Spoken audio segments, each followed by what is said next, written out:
주님께서 자신을 찾아오는 아이에 대해서 일일이 다 세심하게 복 주시는 모습이 기록되어져 있습니다.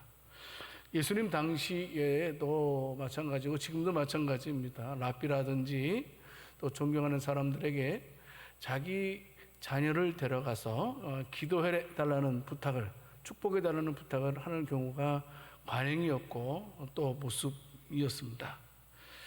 그런데 오늘 마가복음 10장 13절 말씀을 통해서 보게 되면 아이들에게 참으로 예수님께 참으로 안수받기 위해서 자녀들을 데려오는 그 부모들에 대해서 제자들이 꾸짖었다라고 말씀을 하고 있습니다.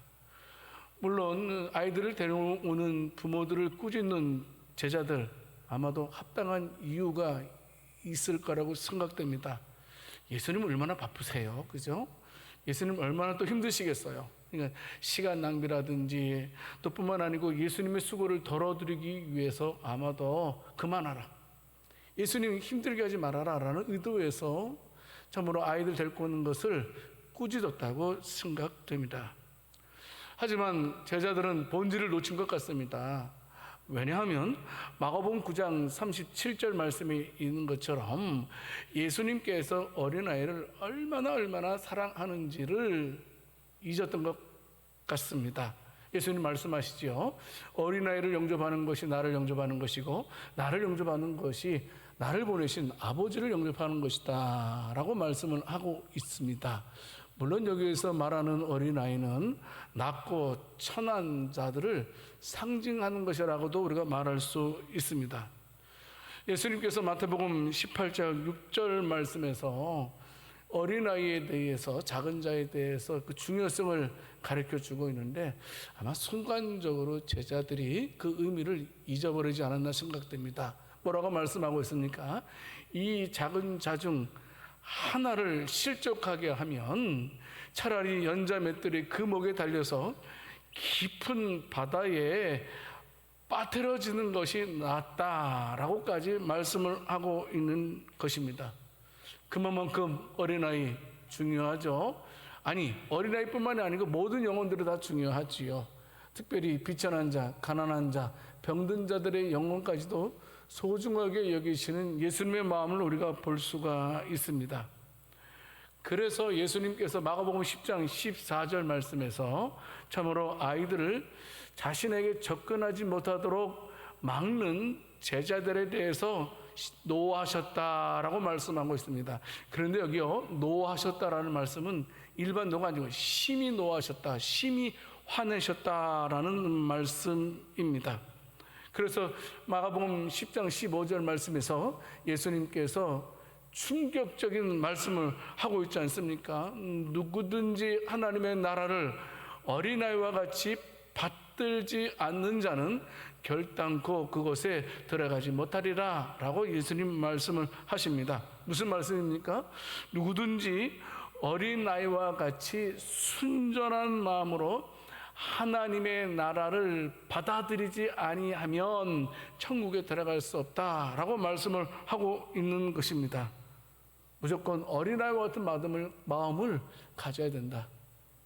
복음을 받아들일 때에는, 하나님의 말씀을 받아들일 때에는, 하나님의 나라를 받아들이는 자는 마치 어린아이와 같은 마음을 가지고 있어야 된다라고 말씀을 하고 있는 것입니다. 성도 여러분, 하나님의 나라의 통치자이신 하나님께서는 지금도 하나님의 나라를 사람들에게 주시기를 원하십니다. 다른 말로 말하면 모든 인간들을 초대하고 있지만 모든 인간들이 그 초대에 응하는 것은 크게 두 가지입니다. 적극적으로 그 복음을 받아들이는 자가 있는 반면에 부정적으로 배척하면서 복음을 거절하는 자들이 있는 것을 우리가 볼 수 있습니다. 그러나 분명한 것은 어린아이와 같이 깊은 신뢰감을 가지고 우리가 적극적으로 그 복음을 취하는 자만이 하나님의 나라를 차지할 수 있다라는 것을 말씀을 하고 있는 것입니다. 하나님의 나라는 어린아이처럼 겸손한 자가 차지할 수 있다는 겁니다. 어린아이는 무엇입니까? 어린아이는 아무것도 할 수 없는 자들을 가리키는 말 아닙니까? 어린아이는 엄마만 믿습니다. 어린아이는 아빠만 믿습니다. 조금이라도 엄마 아빠 떠나게 되면 불안해하고 얼마나 안절부절하는 모습 우리가 보지 않습니까? 그렇습니다. 오직 하나님만을 어린아이처럼 신뢰하는 자들만이 천국에 들어갈 수 있다라고 말씀을 하고 있는 것입니다. 그래서 예수님은 말씀하시지요. 하나님의 나라를 어린아이와 같이 받들지 않는 자는 결코 천국에 들어갈 수 없다. 이렇게 말씀을 하고 있는 것입니다. 성도 여러분, 우리는요 어린아이와 같은 성품을 가지고 있어야 됩니다. 예수님은 어린아이의 성품을 지금 강조하고 있는 것입니다. 소중히 여기고 있는 것입니다. 결단코요 어린아이에게는 죄가 없다라고 말씀하지 않습니다. 우리는 태 속에 있을 때부터 죄를 가지고 태어나는 것이 인간입니다. 우리가 죄를 범해서 인간이 죄인이 아니고 죄인이기 때문에 우리가 죄를 범하는 원리이지요. 성도 여러분, 무슨 말씀입니까? 우리가 참으로 어린아이와 어른들과의 차별점, 이것을 우리가 잘 알고 있다는 겁니다. 아까도 말씀드렸지만 어린아이들은요 절대적으로 부모님을 의존합니다. 어린아이들은요 부모의 말을 그대로 믿습니다. 어린아이들은요 부모의 지식을 그대로 습득합니다. 어린아이들은요 부모의 능력을 자신의 능력으로 그대로 받아들이고 있습니다. 여러분, 그런 마음을 가지고 있기 때문에 그들은 절대적으로 부모의 보호를 받고 있는 것과도 같습니다. 어린아이는 자기가 부족한 걸 알고 있습니다. 힘이 없다는 것도 알고 있습니다. 경험도 없다는 것, 지식도 없다는 것도 알고 있지 않겠습니까? 그래서 여러모로 자신이 약하다는 것을 알고 있기 때문에 엄마가 시키는 대로만 합니다. 성도 여러분, 마찬가지입니다. 우리는 절대적으로 예수님만을 의지해야 된다는 사실입니다. 우리는 예수님 떠나서는 아무것도 할 수 없습니다. 예수님을 떠나서는 우리가 천국에 들어갈 수도 없습니다. 여러분, 우리가요 참으로 예수님만이라는 사실, 예수님 말고 다른 것을 의지하는 사람들은요 교회에 나오는 죄인에 불과하다는 겁니다. 그분들에게는 여러분 구원의 약속이 이루어질 수 없습니다. 오직 예수님만이 나의 전부라고 믿는 자만이 나는 죄인입니다, 나는 아무것도 할 수 없습니다, 오직 주님만이 모든 것을 할 수 있습니다라고 고백하는 자만이 하나님의 나라를 차지할 수 있다는 사실입니다. 성도 여러분, 우리는 기억해야 됩니다. 저와 여러분들이 죄인인 것을 꼭 명심해야 됩니다. 진리입니다. 여러분, 내가 죄인이라는 사실을 깨닫지 못하면 하나님의 구원을 경험할 수 없습니다.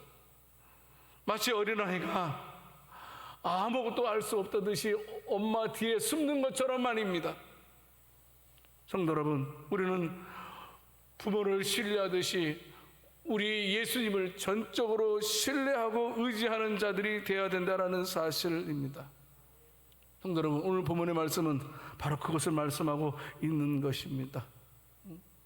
어떤 자가 천국을 누릴 수 있느냐에 대해서 말씀을 하고 있는 것입니다. 어린아이와 같이 겸손해야 된다. 어린아이와 같이 하나님에 대해서, 예수님에 대해서 절대 신뢰가 있어야 된다. 이것을 기억해야 됩니다. 나는 과연 하나님을 전적으로 신뢰하고 있는지 한번 돌이켜 봐야 됩니다. 오늘 말씀을 들으면서 내 자신을 점검해 보아야 된다는 겁니다. 나는 누구를 믿고 있는가? 나는 무엇을 믿고 있는가를 다시 한번 확인해야 된다는 사실입니다. 나는 분명히 하나님을 믿습니다. 나는 분명히 예수님을 믿습니다라고 고백하는 복된 저와 여러분들이 다 될 수 있기를 살아계신 주님의 이름으로 축원합니다. 성도 여러분, 오늘 말씀을 통해서도 이 시간 저와 여러분들은 우리가 전적으로 믿고 있는 예수님이 어떤 분이신가에 대해서 말씀을 드릴까 합니다. 예수님은 어떤 분이십니까? 오늘 본문 마가복음 10장 16절 말씀을 통해서 보게 되면 예수님은 어린아이들을 안고 그들 위해 안수하시고 축복하시는 분이다 라고 말씀하고 있습니다. 예, 맞습니다. 첫 번째로 예수님은요 예나 지금이나 우리를 안아주시는 분이라는 사실입니다. 이거 중요한 말씀입니다. 예나 지금이나 영원토록 저와 여러분들을 안아주시는 분이시다. 물론 예수님 책망하실 때 있습니다.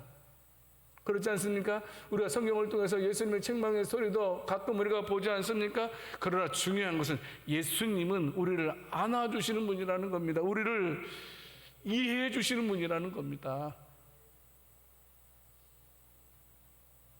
우리를 안수해 주시는 분이시고 우리를 축복해 주시는 분이라는 사실입니다. 여러분, 많은 사람들이 예수님이 만져주심을 바라고 자신의 아이들을 예수님께로 데려왔다라고 말씀하고 있습니다. 여러분, 예수님께 나온 아이들은 어떤 아이들이겠습니까? 그 아이들 가운데는 병든 아이도 있었을 것입니다. 그 아이들 가운데는 산만한 아이도 있었을 것입니다. 그 아이들 가운데는 아주 신경질을 많이 내는 아이도 있었을 것입니다. 때로는 거짓말을 잘하는 아이도 있었을 테이고, 성질이 고약한 아이도 있었을 테이고, 또 병도 없고 성격도 좋고 똑똑한 아이도 있었을 것입니다. 여러분, 그런데요, 어떤 아이든지 간에 예수님의 만져주심을 바라고 나온 아이들에 대해서 예수님께서는 한 명도 거절하지 않고 안아주시고 안수해 주시고 축복해 주신 것을 우리는 말씀을 통해서 보게 됩니다. 성도 여러분, 우리 주님은요, 우리를 끝까지 사랑하시는 분입니다. 우리를 절대로 포기하지 않습니다. 여러분, 누가복음 15장 5절 말씀을 통해서 보게 되면 목자가 100마리를 가지고 있었는데 양을요, 근데 그 중에 한 마리를 잊어버렸습니다. 근데 잃어버린 한 마리의 양을 찾기 위해서 99마리를 우리에 두고 나옵니다. 그래서 열심히 찾습니다. 여러분, 양이 얼마나 미련합니까? 그들의 가는 길도 뭐 정해져 있을 거라고 생각지 않습니다. 근데 그 목자가 어떻습니까?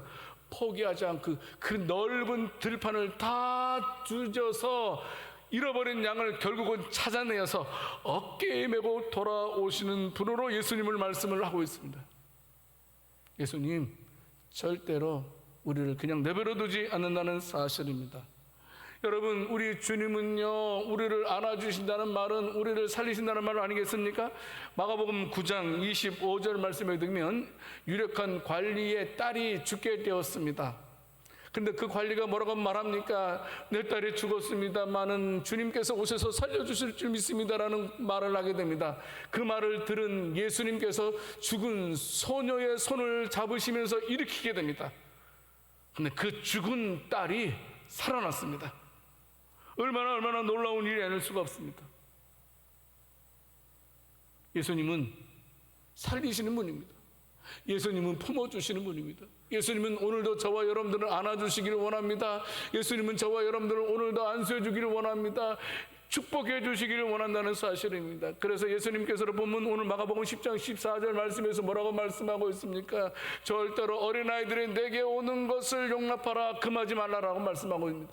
축복하기 위해서, 살리기 위해서, 안아주기 위해서 절대로 그 아이가 병들어도, 그 아이가 참으로 부족해도 내게 오는 것을 용납하라, 금하지 말라. 왜? 살리기 위해서, 만져주시기 위해서 그랬던 것입니다.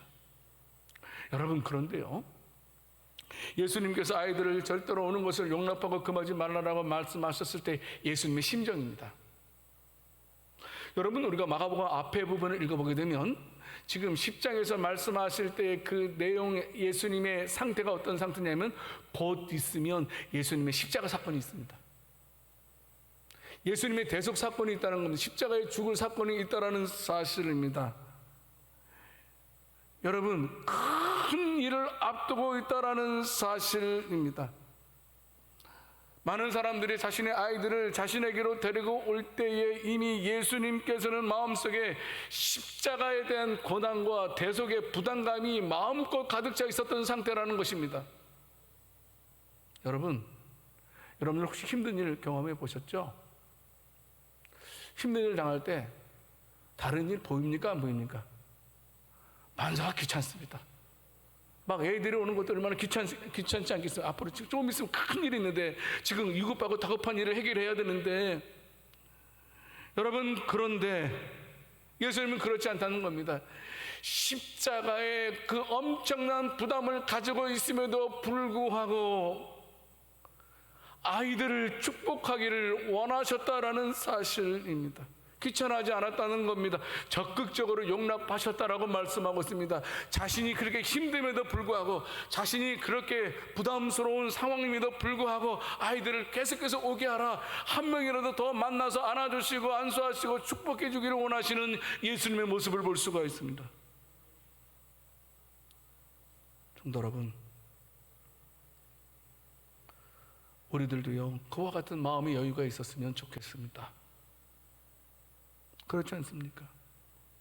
우리는 꼭 기억하십시오.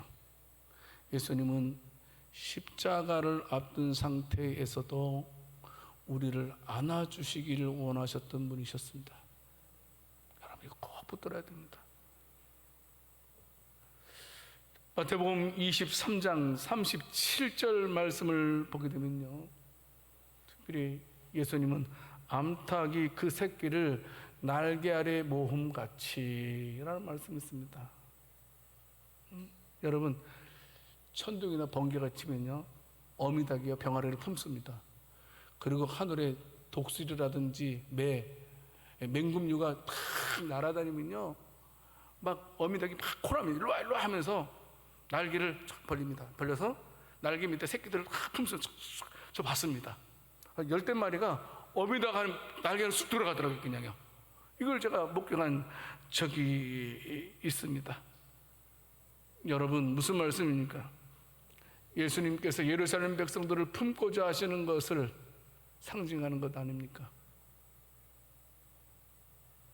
성도 여러분, 누구든지 예수님께 나와 가기만 한다면 예수님은 이유 없습니다. 묻지 않습니다. 여러분, 그래서 사랑에는, 예수님의 사랑은 이유가 없다 그러잖아요. 여러분, 부모가 자식에 대해서 이유 없잖아요. 사랑, 응? 따지지 않잖아요. 자식에 대해서. 사랑은 이유가 없는 게 본질이라 그러잖아요. 예수님 우리를 사랑하실 때 이유 없어요. 우리가 뭐 했기 때문에 우리를 사랑하는 거 아니에요. 그냥 우리를 이유 없이 우리를 사랑하는 거예요. 하나님의 자녀이기 때문에. 그러므로 우리는 그분께 나아가야 된다는 사실입니다. 여러분, 우리의 문제를 가지고 나아가야 됩니다. 우리의 문제를 해결받기 위해서 주님께 나아가야 된다는 사실입니다. 성도 여러분, 예수님은 우리를 안아주시고 우리에게 안수해 주시고 우리를 축복해 주시는 분이시다. 예수님은 우리에게 복 주시는 분이라는 사실, 그분만이 나에게 복을 주시는 분임을 믿고 그분께 가야 된다는 겁니다. 자, 그런데요, 두 번째로 성도 여러분, 이 사실을 확신해야 됩니다. 우리들이 안겨야 할 품은 하나님 품이라는 사실을 절대로 우리는 알고 있어야 됩니다. 사람들이요, 하나님의 품에 안겨야지만 건강해지고 행복해질 수 있습니다. 왜 그렇습니까? 하나님이 우리를 만드셨기 때문입니다. 피조물들은 하나님 품에 거할 때에 우리는 행복해질 수 있다는 겁니다. 여러분, 아이들이 엄마 품에 있을 때 가장 행복합니다. 여러분, 우리가 그거 보지 않습니까? 똑같습니다. 요새 힘들게 살아가는 사람들이 얼마나 많이 있는지 모릅니다. 과학은 발달하고 문명도 발달하고 있음에도 불구하고 고독 속에서 살아가는 사람들이 얼마나 많이 있는지 모릅니다. 무엇인가에 모르게 허전함 가운데서 힘들게 살아가는 사람, 죽고 싶다, 이 세상은 나 혼자밖에 없다 라고 생각하면서 외로움 속에 살아가는 사람들이 얼마나 많이 있는지 모릅니다. 여러분, 그래서 모든 것을 다 내려놓고 노숙하는 사람들이 하나둘씩 늘어가고 있다는 사실입니다. 어른이든 청년이든 아이들이든 요새는 희망이 없다라고 말합니다. 왜냐하면 너무나 힘들기 때문에. 영끌이라는 말까지 동원되지 않습니까? 그래서 모든 사람들이 오늘 하루 만족하는 것으로 살아가고 있답니다. 뭐 소소한 기쁨, 큰 기쁨과 기대도 하지 않고 너무나 힘든 세상이기 때문에 그냥 내가 원하는 거 뭐 한 가지 사는 것으로 기쁨을 누린다고 생각하고 살아가고 있다고 합니다. 여러분, 예수 믿는 저와 여러분들은 생각해야 됩니다. 누가복음 15장 20절 말씀을 통해서 보게 되면 둘째 아들이 방탕하게 살다가 아버지께로 돌아가는 장면이 기록되어져 있습니다. 다행인 것은 뭐냐 하면 이 둘째 아들이 무엇을 생각했냐면 내가 살 길은 아버지 품위에 거하는 것만이 살 길이다라고 생각하고 결단을 내려서 아버지께 돌아갔다는 겁니다. 내가 살 길은 아버지의 품밖에 없다. 여러분, 그렇게 결단을 내렸을 때에 여러분 그 아버지가 어떻게 반응했는지를 우리는 너무나 잘 알고 있습니다. 아직도 거리가 먼데 아버지가 그를 보고 치근히 여겨 달려가 목을 안고 입을 맞추고 송아지를 준비하고 살찐 송아지를 준비하지 않습니까? 가락지를 끼워줍니다. 신발도 옷도 새롭게 입혀주는 모습을 우리는 누가복음 15장을 통해서 너무나 잘 알고 있습니다. 주님 품에 안길 때만이, 우리가 주님 안에 있을 때만이 우리는 참된 위로, 평강을 누릴 수가 있습니다. 주님은 절대로 우리를 안아주실 것입니다. 여러분, 이 말씀 제가 참 위로가 많이 받았는데요, 설교 준비하면서. 이사야서 46장 3절 4절 말씀인데요, 참 보세요. 야곱의 집이여 이스라엘 집에 남은 모든 자여 내게 들을지어다. 그 말 다음이요, 배에서 태어남으로부터 내게 안겼고. 배에서 태어남, 무슨 말입니까? 네가 세상에 태어날 때부터 나는 너를 업고 다녔다라는 말입니다. 그 다음 말씀 뭐라고? 태에서 남으로부터 내게 업힌 너희여. 무슨 말씀입니까? 모태에서 떨어질 때부터 내가 너를 안고 다녔다. 하나님 말씀하시는 거예요, 백성들 향해서요.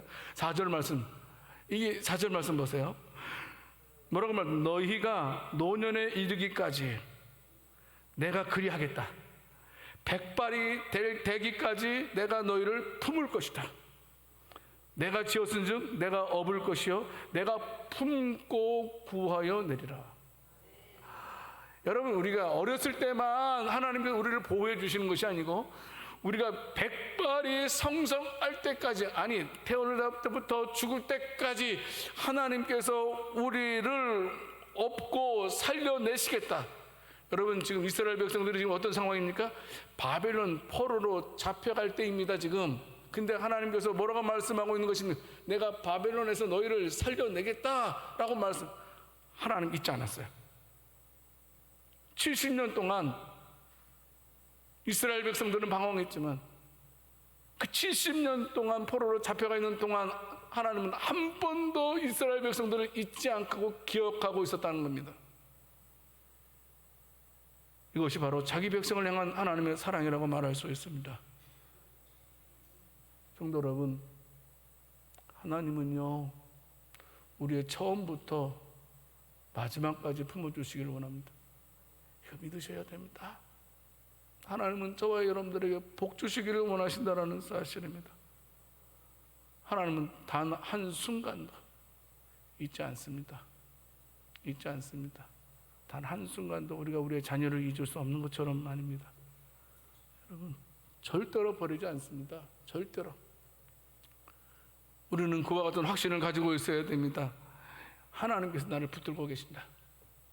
그리고 내가 구할 것은 하나님의 품밖에 없다. 내가 안전하게 살 수 있는 방법은 하나님 품 안에 거할 때만이다라는 사실을 붙들어야 된다는 사실입니다. 물론요, 여러분 어떻습니까? 우리가 예수님을 믿지만 예수님을 믿을 때에 젖과 꿀이 흐르는 가나안 땅처럼 형통의 날만 있는 것은 아닙니다. 여러분, 우리가 바벨론 포로로 붙잡혀 갔듯이 극심한 환난 가올 때도 처할 때도 분명히 있을 것입니다. 그러나 성도 여러분, 우리가 명심할 것은 우리를 향한 하나님의 믿음만큼은 절대로, 사랑만큼은 흔들리지 말아야 된다는 사실입니다. 절대로 우리를 포기하지 않는 하나님이라는 사실입니다. 어떻게 하든지 간에 세상 짐을 지고 있는 그 짐을 대신 져주기를 원하시는 분이 아니십니까? 우리의 죄의 짐이 얼마나 무겁습니까? 그것도 해결해 주시기 위해서 예수님을 이 땅에 보내주셔서 십자가에 죽게 하시지 않았습니까? 그래서 우리의 무거운 짐을 다 깨끗하게 가볍게 해주시지 않았습니까? 주님 품에 안겨야 됩니다. 우리가 주님 품에 안길 때만이 우리의 모든 문제가 해결될 수 있다는 사실입니다. 성도 여러분, 그래야지만 새 힘을 우리가 얻을 수가 있습니다. 안식을 얻을 수가 있다는 사실입니다. 여러분, 아까 엘리야 얘기를 조금 했습니다. 엘리야가 얼마나 힘들었으면요, 열왕기상 19장 5절 말씀을 통해서 보게 되면요, 여러 모양으로 굉장히 힘든 상황에 있었습니다. 그런데 하나님께서 힘든 엘리야에게 찾아오셔서 어루만져 주시는 것을 보게 됩니다. 여러분, 이런 게 있더라고요. 신앙생활하면 어떤 거냐면, 내가 힘이 있어서 기도가 할 때가 있어요. 근데 어떤 순간은요, 기도조차도 할 수 없는 그런 상황이 놓을 때도 있더라고요. 보니까 여러분, 그런 거 경험해 보지 않았어요? 기도조차도 부담스러울 그런 경우 있지 않습니까? 근데 하나님 감사한 것은 엘리야가 그랬는데, 그런 엘리야를 그냥 내버려 두는 것이 아니고 찾아오셔서 그를 어루만지고 그에게 먹을 것을 주시는 것을 보게 됩니다. 여러분, 분명합니다. 우리가 예수 믿는 자로서 살아갈 때에 항상 희망과 생기가 넘치는 삶만 있는 것 아닙니다. 여러분, 때로는 우리가 건강하게 살아갈 수도 있지만 반대로 아주 영적인 굉장한 어려움에 빠질 때도 분명히 있다라는 사실입니다. 그럴 때 어떻게 하느냐는 겁니다. 우리가, 여러분 어떻습니까? 지나고 나면 내가 영적으로 어려움 당했을 때 이것이 결코 나에게 꼭 해로운 것만은 아니었다라는 사실을 알게 될 때가 있습니다. 시간이 지난 다음에 그 모든 일들이 다 정리되었을 때, 과거를 돌이켜 봤을 때에, 내가 그때 굉장히 힘들었는데 하나님께서 나를 그때 그렇게 인도해 주셨구나 하고 느낄 때가 얼마나 많이 있는지 모릅니다. 그래서 하나님의 은혜에 대해서 새삼스럽게 느끼면서 감사를 논할 때가 얼마나 많이 있습니까? 성도 여러분, 중요한 것은 저와 여러분들이 항상 하나님의 품이 생각나기를 원합니다. 그래도 엘리야가 다행스러운 것 아니겠습니까? 여러분, 생각해 보십시오. 엘리야만큼 하나님에 대해서 기대가 큰 사람은 이 세상에 없었습니다. 왜냐하면 생각해 보십시오. 엘리야가 능력의 종 아닙니까? 아니, 하늘에서 불을 내리는 종 아닙니까? 여러분, 바알 선지자 450대 1로 싸워서 승리한 하나님의 선지자 아닙니까? 불을 내려서요. 그럴 때 불을 내렸을 때 아마도 엘리야는 생각했을 것입니다.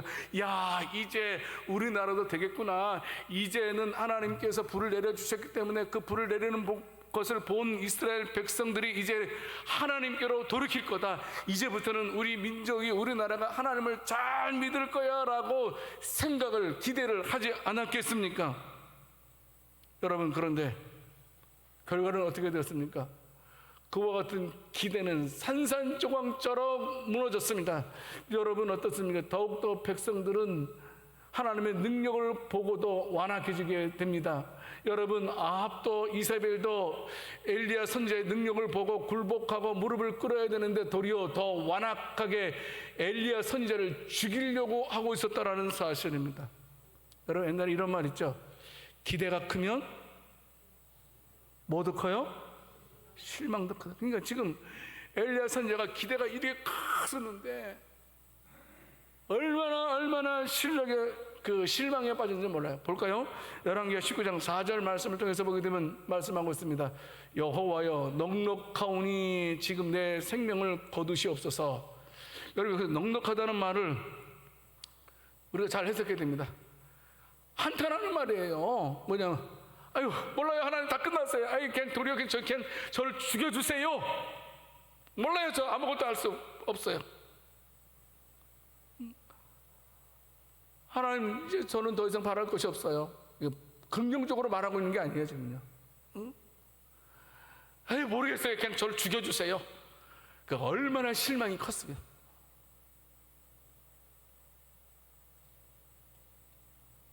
성도 여러분,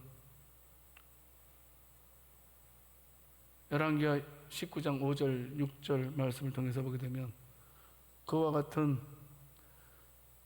엘리야를 주님 찾아오셔서 그를 어루만져 주시고 먹을 것을 주셨던 것을 보게 됩니다. 여러분, 한번 갈멜산에서 엘리야 선지자가 바알 선지자들과 영적인 전투를 하는 거 생각해 보십시오. 아마 얼마나 지치겠습니까?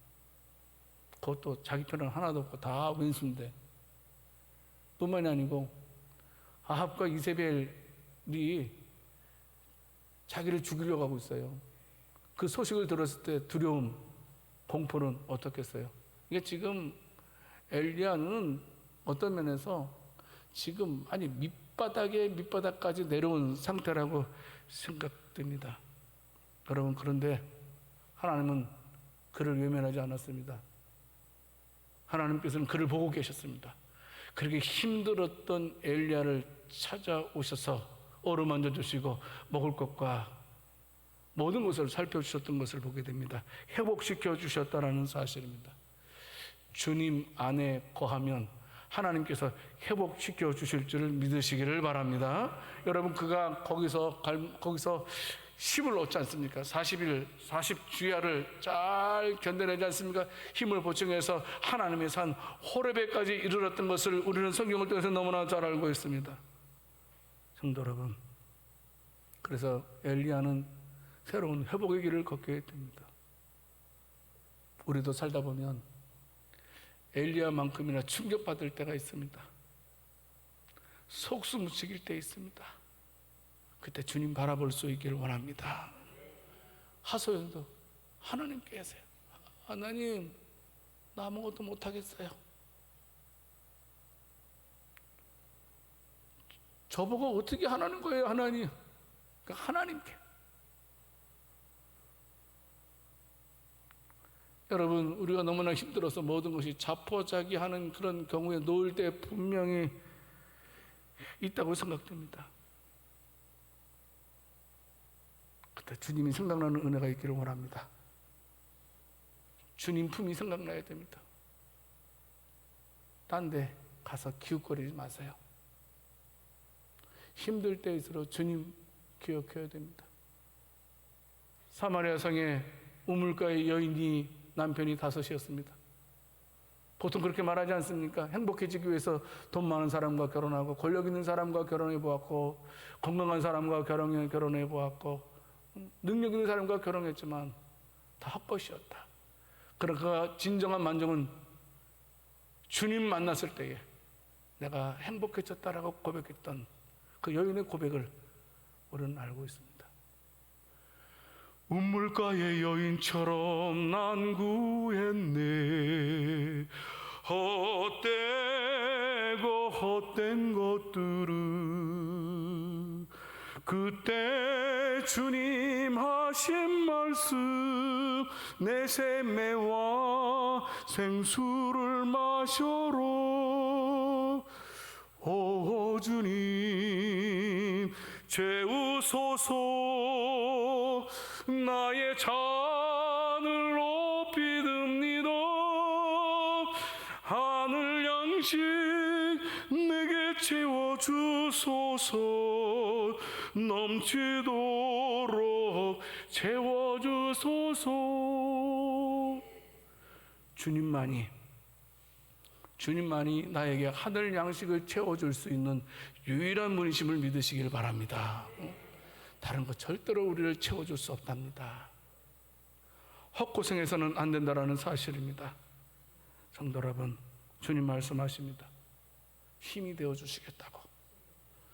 우리 힘이 되어주시겠다고 말씀하십니다. 여러분, 숫자 알죠? 0이죠. 제로가 100개면 뭡니까? 0이 100개면 뭐예요? 0이에요. 0. 아무리 그래요.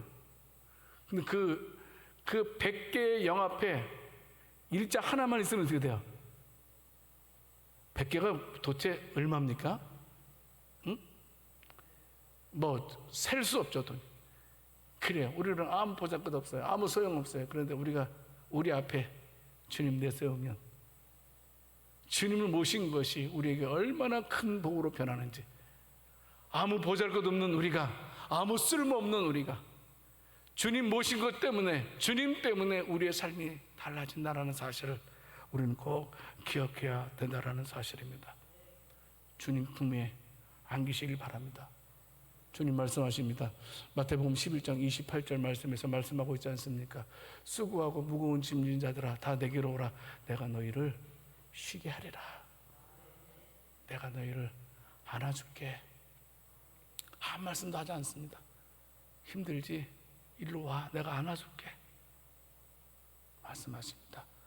우리의 위로는 오직 하나님밖에 없다는 사실을 명심하고, 우리를 안아주시고 우리에게 안수해 주시고 우리를 축복해 주시는 우리 주님만을 소망하면서 살아갈 수 있는 복된 저와 여러분들이 다 될 수 있기를 살아계신 주님의 이름으로 축원합니다. 하나님 아버지 감사합니다. 우리 주님은 우리를 안아주시는 분인 것을 알았습니다. 우리가 힘들 때에 우리를 안아줄 수 있는 분이 바로 우리 주님, 우리를 끝까지 이해해 주시는 분도 우리 주님, 끝까지 우리를 책임져 주시고 우리에게 복을 주시는 분이 주님인 것을 알았습니다. 하나님 아버지, 그 사실 명심하고 항상 우리들 주님 품에 나아갈 수 있는 우리들 되게 해 주시옵소서. 우리를 안아주실 줄 믿고 우리 주 예수 그리스도 이름으로 기도드립니다. 아멘.